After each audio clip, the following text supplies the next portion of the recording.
Diaries of a Madman. By What Must I Do? Chapter 190. Part 1 of 6. Author's note. Some fans created a wiki here, http://www.wikiofamadman.com/main_page. Some other fans created a Discord here, https://discord.gg/fyynYFQ. End author's note. Chapter 190. I instantly appeared in Flo's glade, with her in front of me. At the moment, I had the same body I had before the coma. I thought I told you two not to interfere, I said. I am not Flo, Flo said. I am merely what your mind chose to create as your guide. Oh, you're actually one of the visions. Cool. Of course, there's nothing stopping Flo from lying to me. Except for Aqua, that is. Can you explain how this whole thing's gonna work? You will come face to face with the things that have turned you into the person you are today, she said. And this spell uses emotional ties to link you to the minds of those who were central to those events. You will gain something with each event that you pass, turning you into more and more of a complete person as you go. Can you tell me whether my mind was purposefully messed with? It was, she replied. The things Aqua did to you make it impossible to determine if Flo did anything to you. Your mind was also magically altered multiple times, and it was touched by things beyond this life. You mean the undead? I do. Ava had many effects on you. As did the trauma you received in the bunker. Don't tell me we're going back there. We most definitely are. I sighed. Well, let's get started, I guess. We will be joined by other spirits as we go, she said. They will take on forms familiar to you, but they will be representations of ideas, feelings, and thoughts. Some might be hostile, depending on how you choose to progress. What happens if one of those representations dies? Your mind will be radically altered. I will be unable to interact with them. I am merely here to help you progress and try to explain things as we go. As the guide, do you represent anything? I do not know. Do you have any further questions? Where do we begin? You did not exist prior to your creation here in Equestria, so we will go back no further than your so-called arrival in Equestria. We can start from the beginning or work our way back. The choice is yours, but once you pick, you cannot change your mind. I think a whole lot of my problems existed prior to my arrival. That's like half the fucking reason I came here. It is beyond the scope of this spell to access memories you didn't actually experience. You are just a shadow, a golem. Those memories are not yours. So much for getting rid of all that neglect and childhood trauma. I was really hoping for an all-in-one alternative to a decade of therapy. That's complete bullshit, but whatevs. Let's start from the beginning and work our way forward. If I can survive it once, I can do it again. Are you ready to see what truly defines you? My guide asked. Yeah? That's why I decided to do this coma. Good. Her eyes flashed and we vanished. We appeared somewhere dark. My eyes almost immediately adjusted and I saw myself standing out in one of Applejack's fields. It was my original body, the one I very dearly wanted back. Before I could walk over, Luna landed next to the other me. This is the night you first met her, my guide said. Do you remember? I remember meeting her, but not what we spoke about. Do you remember how you felt? Surprised. I had no idea why a princess was wasting time with me. Twilight's voice came from behind me. Of course, you had suspicions. I whirled around and there she was, standing next to another Luna. Even then, you were suspicious of them. You knew exactly what they were both up to, didn't you? And it scared you, Luna said. You were utterly terrified of both sisters before you even met them. Hi, I said. Do you two converse, or just monologue? I am reason, Twilight said. And I am fear, Luna said. That's interesting. And somewhat surprising, given how retarded Twilight usually is. You're right, though. I did have suspicions for why she was there. I thought she was checking up on me, making sure I was staying out of trouble. I also thought she was trying to get a measure of me by catching me off guard. And your reply caught her off guard, Reason said. Your first meeting with a princess left you quite a lot to think about. And it brought you no end of anxiety, Fear added. You knew it was only a matter of time until you were forced before Celestia herself, and the thought of it horrified you. Everything Twilight told me made me think she was a tyrant, I said. All the fear in the populace instantly made me wary. I never wanted anything to do with either sister. I have a memory to show you, Fear said. One of her hooves lifted up and pressed against my forehead. My eyes glazed over and I started seeing a third-person perspective of a conversation between Celestia and Luna. Twilight told me he will be at Applejack's farm tonight, Celestia said. He often has trouble sleeping. Without a lot of books to keep him company, he'll likely head out for a walk. Try to find him. Pretend to bump into him. Learn as much as you can. Befriend him if possible. Why? Luna asked. He is no threat to us. This is a waste of time. You are not the only one who is lonely, Luna.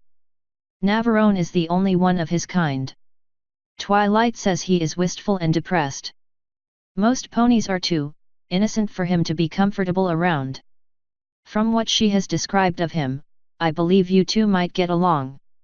More to the point, some of the other reports she's sent, concerning information about where he came from, bear considerably more investigation. I want you to get to know him.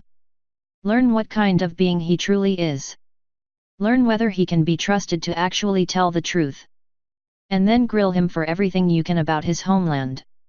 We could get much faster results by digging into his mind. Or torturing him, if he proves resistant to magic. Yes, we could. But Twilight seems to like him and she certainly feels responsible for him. He has done nothing to harm anyone and seems content to make a life for himself here, even if he's still depressed about his arrival. Besides, you know the combat potential of bipeds. From the body diagrams she's sent of him, his body is perfect for use as a special agent. If you can befriend him and deem him trustworthy, we're going to make use of him. Luna's head tilted. One of the reports said he was an omnivore, not a predator. That's even better, Celestia said. Predators act too much on instinct. Omnivores are a perfect match of instinct and reason. See what you can learn of the battles his kind waged, as well. If it sounds promising, start thinking of uses for him. Given how young he is and how little he possesses, it should be very easy to tie strings to him. As you wish, sister, Luna replied with a shrug. It would be nice to begin rebuilding my core army around a central figure. I have plans for Blossom, but she lacks the mind of a predator. If he does make a good soldier, I would like him. If you befriend him, you keep him, Celestia said with a nod. Now go. Applejack should be heading to bed soon. At once. The memory ended and I found myself back in the field with the others. They were planning to use me from the start. I shouted. They were, Reason said. But Luna never did ask about your homeland. Not really. Maybe she thought I was untrustworthy. At the time, I kinda was. I didn't put much value on truth. What does this new revelation add to this night? My guide asked. Anger, I said. Luna went into this from the beginning planning to use me. She never thought it was worth mentioning. Be careful with your rage, Fear said. You might draw something here. I don't give a fuck. I'm here to draw everything out and confront it. Luna and Celestia both plan to use me from the start and that fucking pisses me off. Feed that anger, Blaze's voice whispered. I looked around, but didn't see him. You had suspicions from the start that they were up to something. Why would a princess ever come to see you? Did you really believe her lies? You let them use you. I guess that makes Blaze my anger, I said. I don't really know too many angry people, so it makes sense. You're right, I did let them use me. I honestly didn't have much of a choice. In Equestria, you obey the princesses or you disappear. And that completely incensed me. It made me get up and do something about it.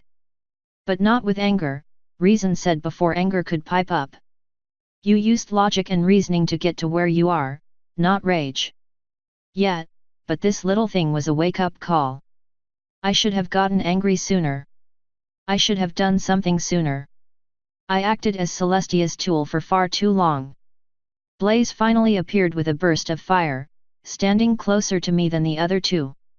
You are a human, Navarone. Rage is what makes humans move. It is not reason. It is not fear. Anger gets attention. It gets movement. It gets results. You have been passive for too long. You have forgotten your rage. I have, I said. I've forgotten my rage.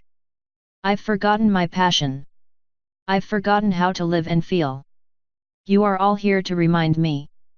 This, I said, waving my hand toward the other me. This is a slap in the face. This is my wake-up call. I'm done drifting. I'm done being asleep. I'm done being used and I'm done being someone's tool. You are going to make me the leader this world needs and I am going to drag it into the future, kicking and screaming. Are you ready to continue? My guide asked. Lead the way. Her eyes flashed again. The scene vanished first, then all the apparitions went with it.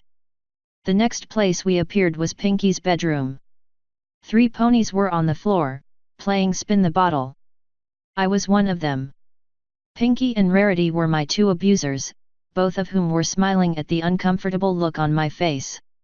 Oh, my first rape, I said. Just what I wanted to see. I walked over and sat on the bed, sighing. Kot suddenly appeared and placed an arm around my shoulders. They hurt you, she whispered, snuggling up against me. They broke you, Spike said on my other side, placing his arm around my back. They used you, Fear said from behind me, placing her hooves on my shoulders. So that's Fear, I said. Spike's a dragon, so. Pride. Correct, I am Pride, he said. I am Pain, Kot said, slashing my face with her claws. It hurt, but I didn't bleed. My friends betrayed me this night, I said. They knew I wasn't interested in mares. That didn't stop them from using hormones against me. They may have meant well, but it still sickens me that someone who could call me a friend would do such a thing. And yet you were afraid to push them away, Fear said. Afraid to say anything. Afraid to tell anyone. With your pride shattered, you felt weaker than ever, Pride said. Betrayed by friends and you had no one to tell. They hurt you in a way no one since ever could, Pain said. It was utterly delicious. Great, she's psychotic here, too. I'd say it was pretty shitty.